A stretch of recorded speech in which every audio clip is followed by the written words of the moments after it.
Well, here we are. It's the last lap around the track. We are to our final video, and I want to talk to you about leadership transitions, like how to know when it's time to go, or how do you know if it's just time to grow right where you are. Uh, Hopefully, the class has been helpful for you. I hope that you've uh, gained some new insights about leadership. There's just so much that we could cover. We just barely scratched the surface, but hopefully, at least you've received a few tools. Let me share my screen with you here. Albert Einstein you said you can't solve problems with the same thinking you used when you created those problems. So we have to keep on stretching, keep on growing. Learn for life, you must, right? Learn for life, you must keep on going. Go deep, keep on going deep. Don't be a goober. The secret is followership, right? Followership all the way. Feed the goose. Do all these things. Isaiah chapter 43 says, forget the former things, do not dwell on the past. See, I'm doing a new thing, and now it springs up. Don't you perceive it? I'm making a way in the desert and streams in the wilderness, streams in the wasteland. Uh, Sometimes ministry and leadership gets hard. It feels like you're in a desert kind of place, but God's doing something new, and you can just trust Him in that. And even in the difficult change times, God's doing something. He's doing something special. So we want to talk about how do you navigate transitions today? Because there's always change. Somewhere or another, there's a change, and it's either that you retire or you leave or you get fired or you just know that it's time to go or whatever. How do you know when it is time to actually do that versus to stick it out? Sometimes we're at the road. And there's two roads diverged in the path, says Robert Frost. I took the one less traveled by, and that has made all the difference. Now, I talked about change before, but just I want to go back and say once again, change is hard and change is uncomfortable. And when we're in this in-between period, that's called the liminal phase. And the liminal phase is just where everything is feels topsy-turvy, and we wonder what is going on here, God? What are you trying to do? But change is a fact of life, and it's not a problem, right? Change is normal, and I mentioned in my other video that when you're done changing, you're through, right? We're all changing; it's just part of life, and so transition is a piece of change. Change is the event. Transition is our emotional processing of that event. And so we have to really work through this to say, okay, as I am making a change or a transition from this to this, how do I navigate this inside of myself? Now, these are amplified emotions of transition. These things tend to amp in bigger ways when you're in this uncertain liminal phase. You have more anxiety, you feel more sadness, you feel more discouragement, you feel anger. These things they get amped. So you have more of that than you normally do when you're in that valley of decision. It's just really, really difficult. And this is when you get hard to live with because you just, this is just hard, right? Stress is what intensifies that emotional pressure that we feel. But maybe when we're down to nothing, God is up to something, and we need to really think through this, right? So when we're processing our stress, here's the thing. It's going to come out in one way or another. You either work it out or you act it out or it breaks out. I think this is the reason why sometimes pastors do stupid things and get fired, right? They're just acting it out. They're acting out stress, or sometimes it breaks out in ulcers or heart disease or whatever, headaches or digestive issues. Um, but you can work it out too. You can work it out through prayer, talking with a good friend or a counselor, processing it with a person that you trust, journaling. I find that's free counseling, and that helps you to work out your stress. The scripture says, work out your salvation with fear and trembling. I would say work out your stress with fear and trembling too, because otherwise it'll do you in. And particularly in those transition points, that's when stress amplifies. There was a study done of personal flourishing in ministry in particular. They also did other professionals, but they looked at pastors. This was from Notre Dame, this study. They said, what is it that helps a pastor flourish? Like, so they did a study of thousands of pastors, and what they found was it wasn't so much about whether or not like they were successful in their ministry as far as like numbers and things like that. It wasn't about their leadership skills or any of that kind of stuff. I mean, those things came into play later, but really there were three main things that came out to say this is what it takes to flourish personally, even if you're in a high stress kind of job or vocation. Uh, Daily happiness, meaningful purpose, and resilience. Daily happiness doesn't mean that you're happy all the time every day, but that every day you find something to laugh about, something to be thankful for, that you find a little sprig of joy somewhere through the day, right? That you laugh at some point or another in the day, or you give somebody a good hug. Well, something that makes you feel good every day.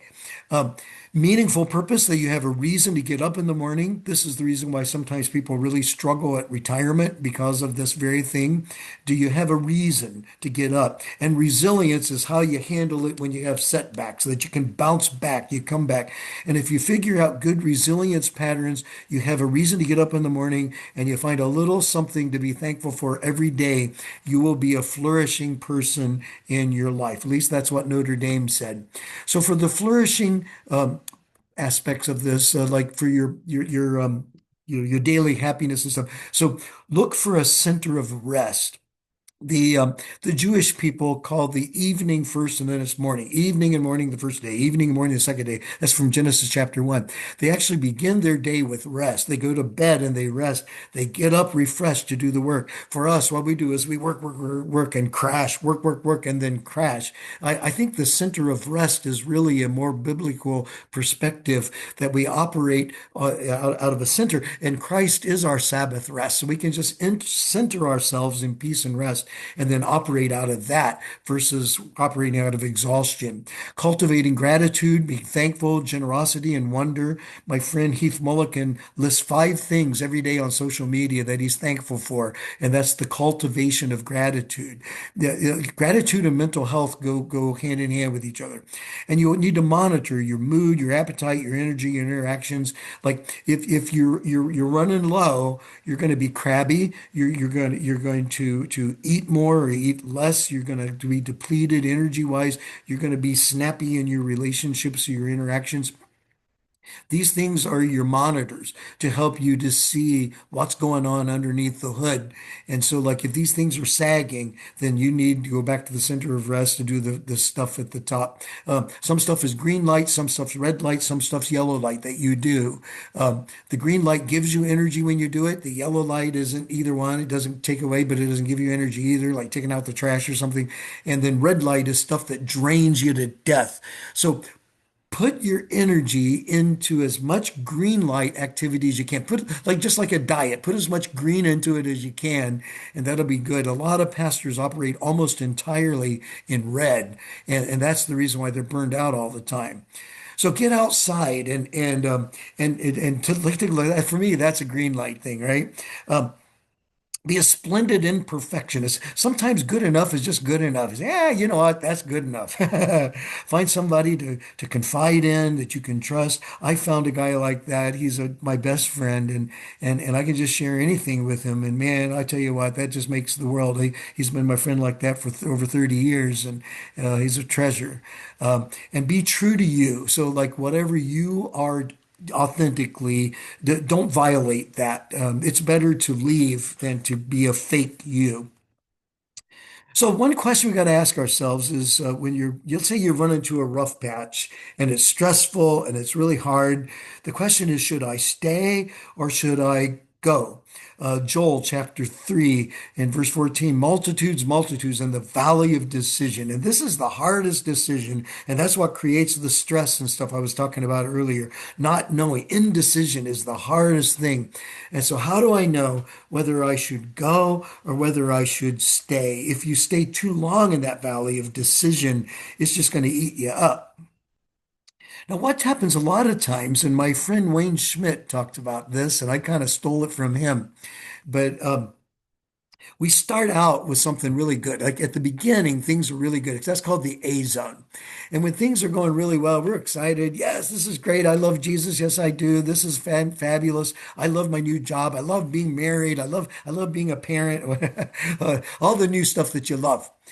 And then you hit the B zone where the wheels fall off the wagon and everything gets hard. And it's like, oh, this is terrible. I don't like this at all. I thought marriage was going to be fun. This isn't fun. Or I thought parenting was going to be great. This is hard. This is really hard. I thought this new pastorate thing was going to be fantastic. I thought pastoring a growing church would be good. It's not. It's hard. There's critics. More people means more problems, right? And so so whatever it is, that B zone thing, I thought it was going to go better than this. I thought I was going to be successful, but I feel like a failure. You end up in the B zone. And a lot of times people quit in the B zone. They quit before they get to the C zone. And the C zone is where you recognize the troubles, the difficulties, the struggles. You've experienced the pain, but you come through it on the other side and you love more deeply. You love the place and you love the person. You love the people more deeply, more with greater wisdom than you did before. Now that's where the real stuff happens. So my wife Kathy said, you can't really love somebody till you've been through some stuff with them. So we've been married. We're going on close to 50 years now. We're on the upper, so we're 45 as I make this video this year. Uh, and when we first got married, that was A zone stuff, honeymoon, all that. Hit some B zone stuff. Boy, this is hard. Right? We got to figure it out. But now we just love. I love her way more now than I did the day she walked down the aisle. It's because we've been through some stuff and we love deeply from the heart. And so a lot of times, what happens is a pastor will have A zone, love this new church, go to B zone, run into trouble, and then quit and go to another place and have A zone. So they just do A B A B A B A B. So instead of having, like 30 years of experience, you've had 3 years of experience 10 times. It's the same experience over and over and over again because you haven't developed and grown and matured to the C zone. Now, but sometimes you do need to quit. I mean, sometimes it's the right thing to do. So that's what we need to look at. My wife, Kathy, says when you're in the B zone, she says R plus T plus M. I love this. I swipe this from her and I use it all the time. R means accept reality on its own terms, not in the way that you wish it would be. T is trust God with that reality. And then M is move, do the next right thing. What is the next right step you think you should take as you discern it with your faith in God facing this reality? And so it's like move. Sometimes it means we need to literally move. We need to move it, move it. And then sometimes we move our hearts. We need to move ourselves. Is it time to go or is it time to grow? It's one of those two when when you're in the rough patch. The first option is always grow. The first option, don't just automatically go to the B zone and quit. Like they think, what can we do to get to the C zone here? Is it possible? It might be. It really might be.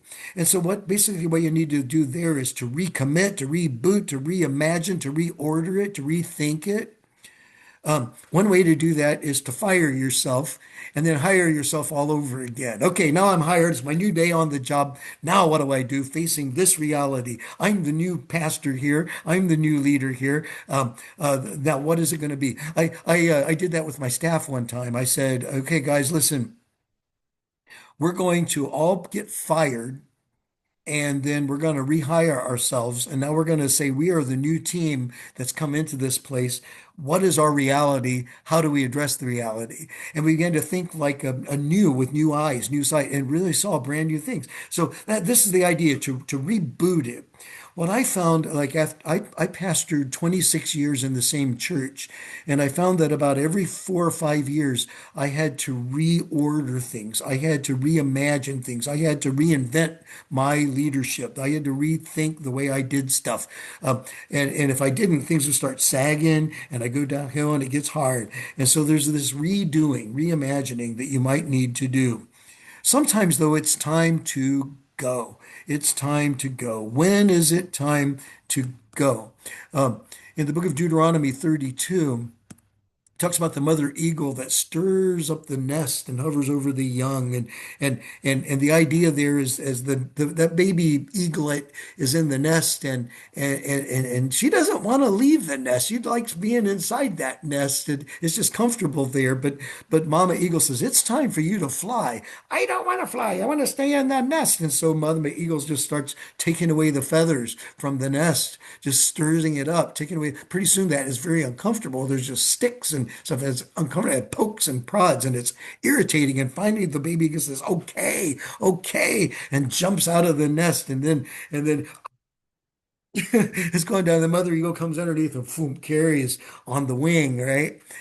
And God does that for us, like the eagle that stirs the nest and hovering over us. Like, if he sometimes he's getting us out of the comfort zone, and now we're tumbling down, and he comes underneath and he swoops and he carries us on.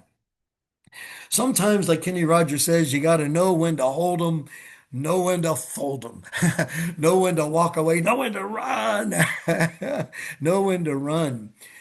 When when do you think it's time to go? When God is calling, it might be time to go. When God just puts it in your heart and you know, I mean, just you just feel it, you know it. I mean, he's calling you on the phone and he's saying, hey, I got your number and it's time for me. I need you for this. So now make sure that they don't just blame God for you being mad about something. You need to confirm this with others, confirm the call with others. If God's calling you to confirm it with somebody you respect, confirm it with a spiritual leader, somebody that you love most, somebody who knows you very well, confirm it even with a counselor. Like when I left my church of 26 years, that was the hardest decision I ever made. And I had to I found balanced wisdom, and they confirmed it for me that yes, it is time for me to go. When you've lost your vision for the work, that might be evidence that it's time for you to go. And that's what happened to me. Every year I would go for a vision retreat.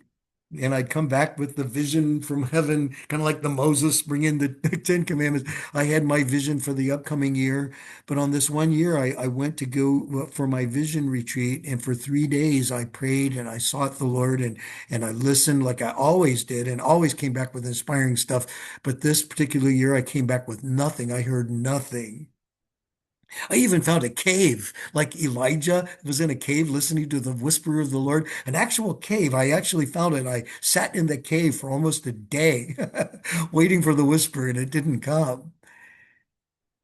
I had to drive home without anything. It was the first time that ever happened to me. And I realized as I was driving home, mile by mile, my spirit kept getting heavier. And I began to weep because I knew that the Holy Spirit spoke to my heart and said, why would I give you vision for something that somebody else is going to accomplish?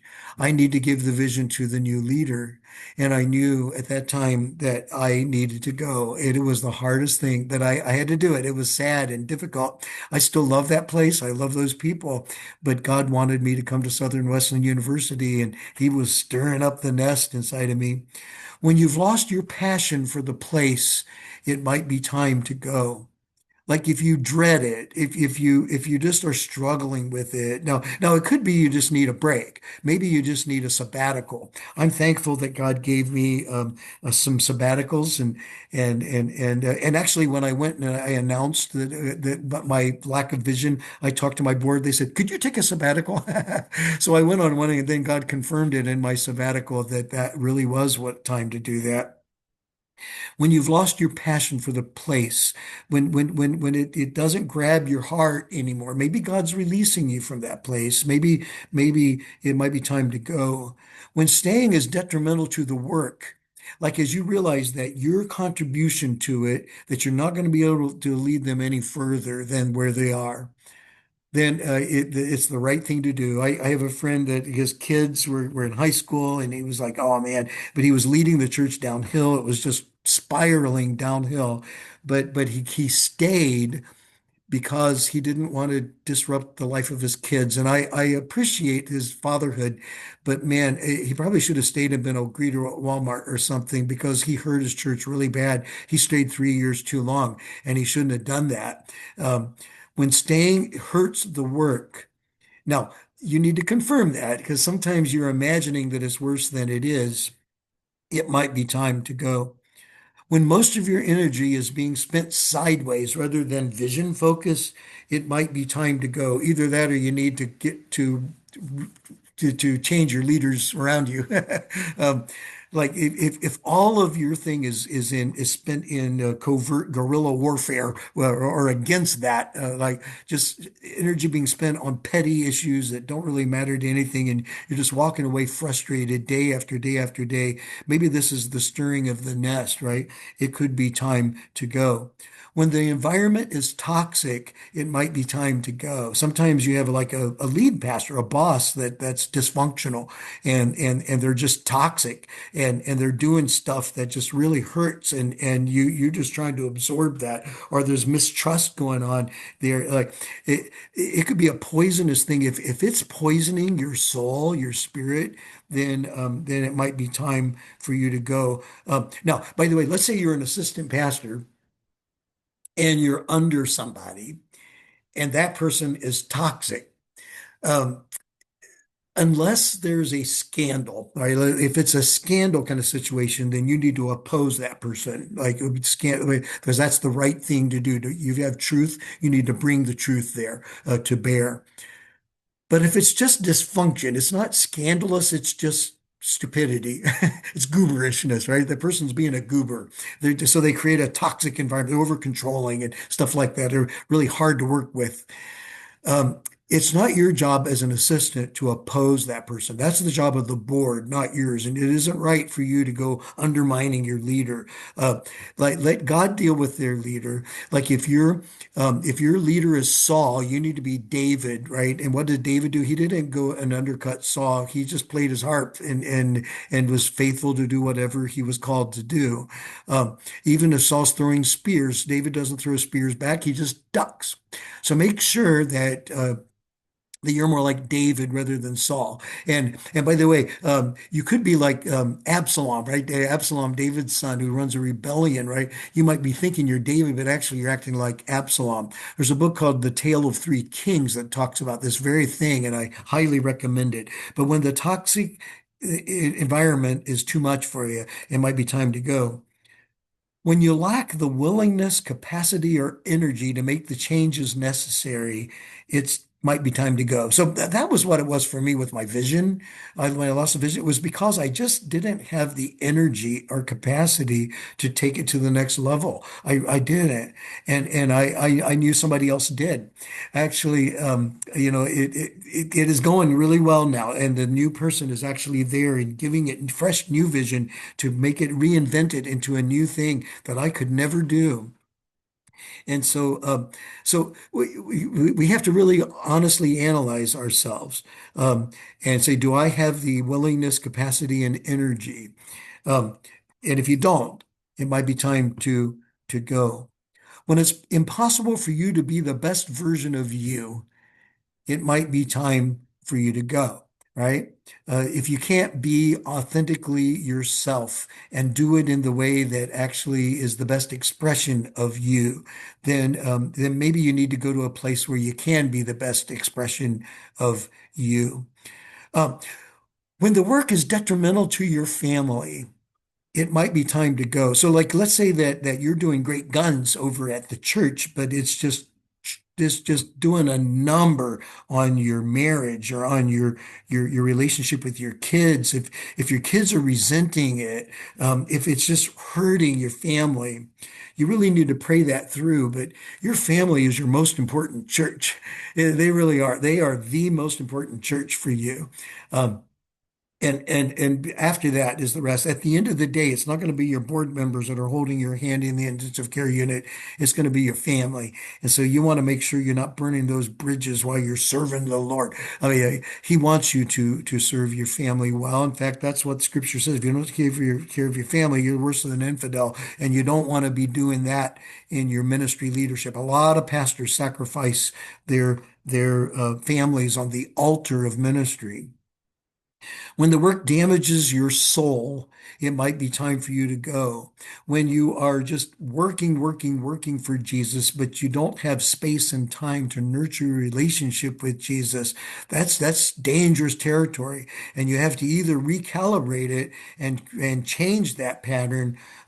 If you don't, you'll shipwreck your life. Just like I wrote in the Filled Up, Poured Out book, that this is what happens to pastors that don't take care of their souls. They crash and they burn. And if your work is damaging your soul, it might be time for you to go. Well, I would say your first option is to recalibrate and get your soul healthy and then operate out of a full tank. That's the best way to do it.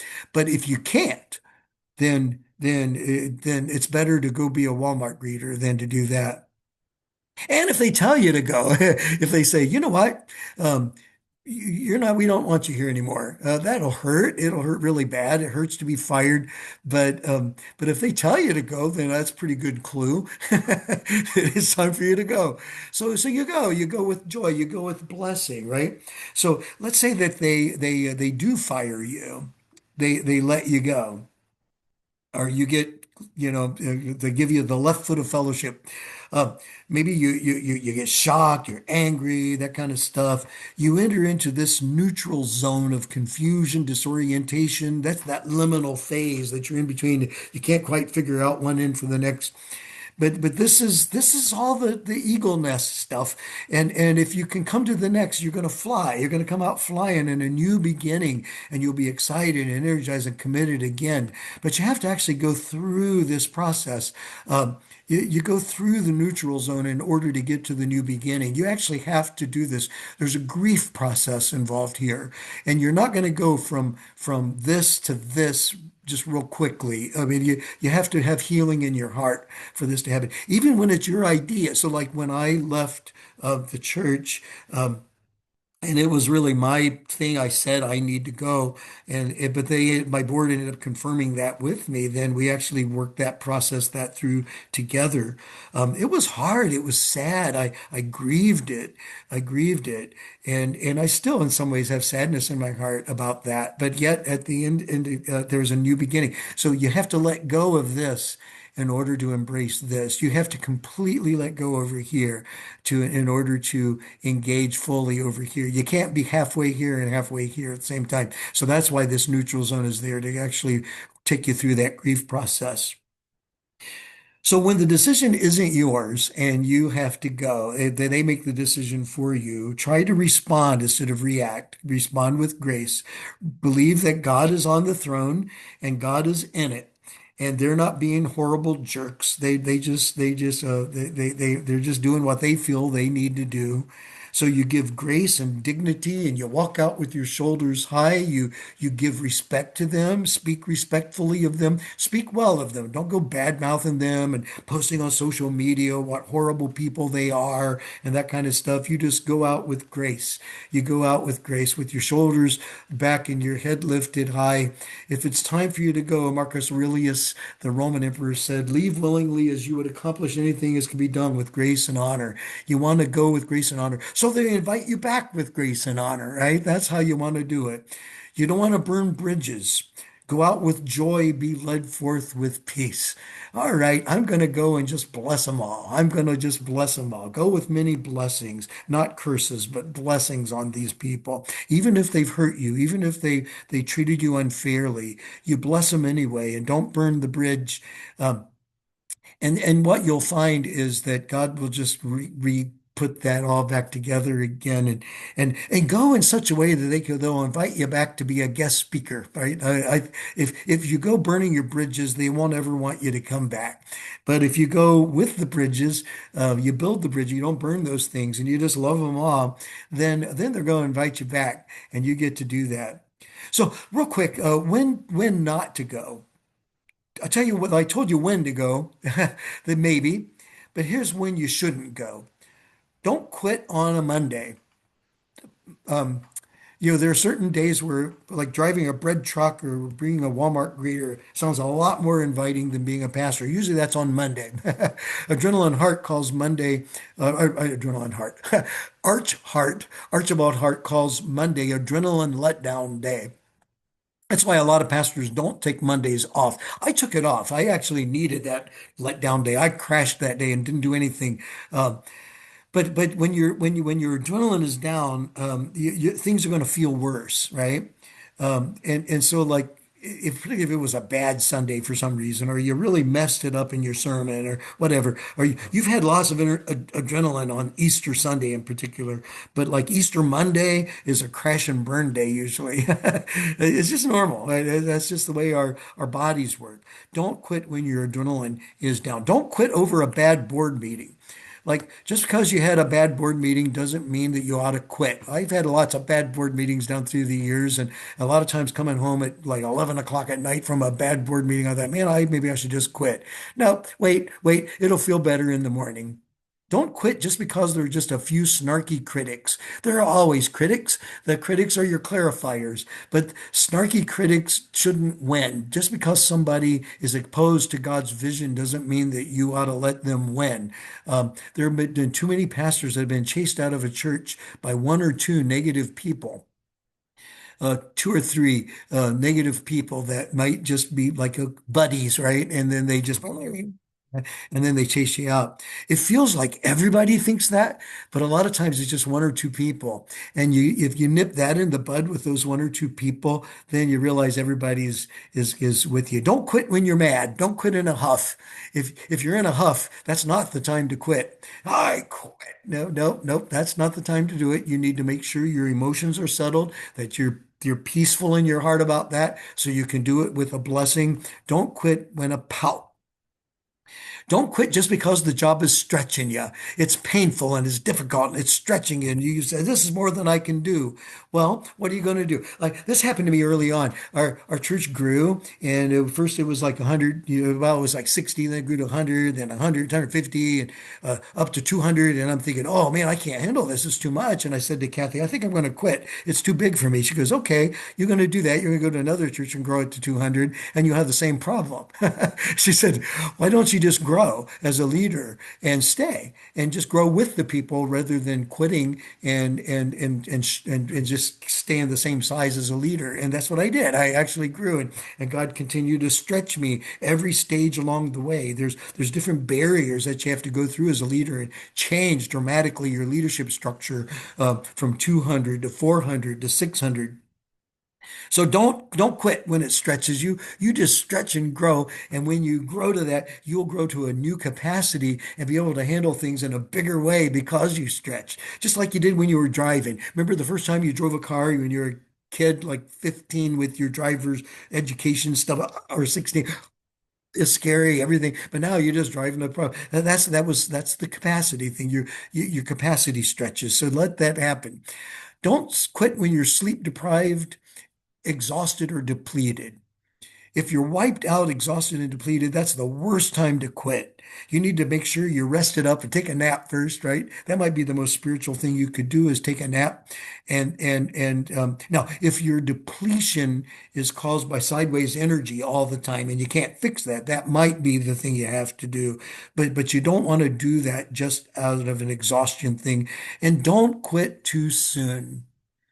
A lot of people quit too soon. Victory could be just around the corner. A guy named Russell Conwell told the story of Ali Hafed, who was a farmer, and he was a happy farmer until one day a guest came to his house, and the guest told him about that there were diamonds that were in the area somewhere. That if you could find a diamond mine, you could be wealthy, wealthy, wealthy. And so he um, he ends up he ends up selling his farm, selling the farm in search of diamonds. And so he went out and started mining for diamonds. He dug and dug and dug, and he couldn't find any diamonds. And then he died. And they buried him without any diamond. But the guy that actually bought his farm, he was walking around one day and he saw, so what's that? And he looked at, and it was a diamond. And there were actually diamonds right underneath the feet of Ali Hafed's farm. There are acres of diamonds right there, right below, right underneath. The diamonds were there, but he missed it. And the diamonds might be there for you, right there with your people in your church, in your spot, in your ministry. There might be diamonds right there. Don't quit too soon. Don't quit too soon. Your ministry is not the gulag. You are not being punished and sentenced to Siberia. Um, like, you need to take a look at your guilt and your obligation in light of your calling. Like, really, you need to be operating out of vocation. The word vocation means call, your call, not out of guilt, not out of obligation. It isn't just doing a duty. It's a joyful response to a call. That's what we're called to do. So stay well, stay well. Well-being, R plus T plus M, reality, trust, and move. Give yourself some breathing space in your life and in your schedule. Don't pack things in too tight so that you don't have any breathing space. Practice the art of gracious submission. If the person that's over you asks you to do something, like even to take this class, or your board says no, or whatever, you just graciously submit. You thank God for it, and you move right on. Love all the people, love everybody, love them all. And if you can't, ask God to put the love in your heart. Be wholeheartedly engaged. It takes more energy to be half-hearted in something than to be wholehearted in something. And practice the art of being faithfully present in what you're doing, not just always thinking about tomorrow or regretting yesterday, but being faithfully present today, now, in what you're doing, in the person in front of you, the task before you, faithfully present, because God is faithfully present with you. And Christ goes with you. He said, I am with you always, even to the very end, and I will never leave you, and I will never forsake you. I hope this is helpful for you. Hopefully, it's inspiring to you. God bless you. It's been a wonderful journey. Thank you for taking it with me.